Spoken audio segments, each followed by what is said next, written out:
आज mid cap के महारथी बताने के लिए हमारे साथ गौरांग शाह जुड़ चुके हैं। गौरांग, शुक्रिया समय निकाल कर ईटीना स्वदेश के साथ जुड़ने के लिए।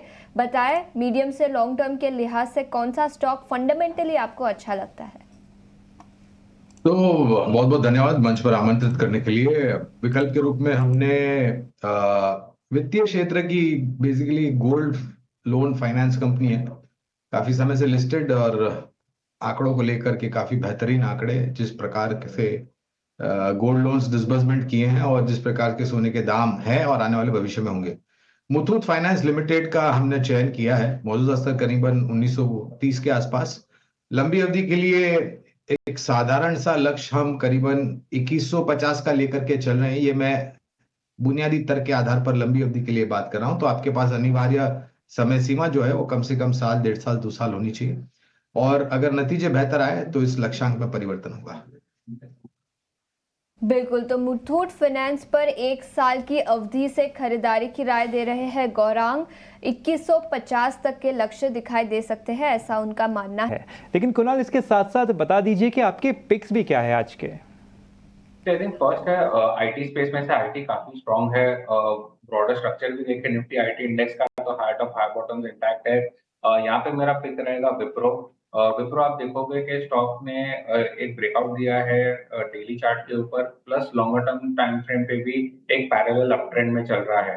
अपने क्रिटिकल मूविंग एवरेजेस के ऊपर ही ट्रेड कर रहा है, मोमेंटम काफी स्ट्रांग है। तो यहाँ पे बाय की सलाह रहेगी। 560 का स्टॉप लॉस रखना है, 600 और 620 के टारगेट्स रखना है अपसाइड पे विप्रो पे। सेकंड स्टॉक है वो फार्मा स्पेस में से रहेगा और वो है सिंजन इंटरनेशनल। जिस हिसाब से हमने मार्केट में करेक्शन देखा है, ये स्टॉक में हमने हार्डली करेक्शन देखा है हायर लेवल से, एंड क्लियर कट एक रिलेटिव स्ट्रेंथ बता रहा है compare to the other stocks. तो यहाँ पे मोमेंटम काफी स्ट्रांग है। आज के ट्रेडिंग सेशन में भी स्टॉक ने अपने 20 डीएमए को सरपास कर लिया है वॉल्यूम्स के साथ। मोमेंटम इंडिकेटर आरएसआई ने भी एक बाय क्रॉस ओवर दिया है जो कंफर्मेशन देता है बाय सिग्नल का। तो यहाँ से सिंजन पे बाय की सलाह रहेगी। 870 का स्टॉप लॉस रखना है, 910 और 930 के टारगेट्स रहेंगे हायर एंड पे। नेशनल पर खरीदारी की राय, मोमेंटम पिछले कुछ दिनों से दिखा है वो कंटिन्यू हो सकता है। 910 से 930 तक के लक्ष्य दिखाई दे सकते हैं।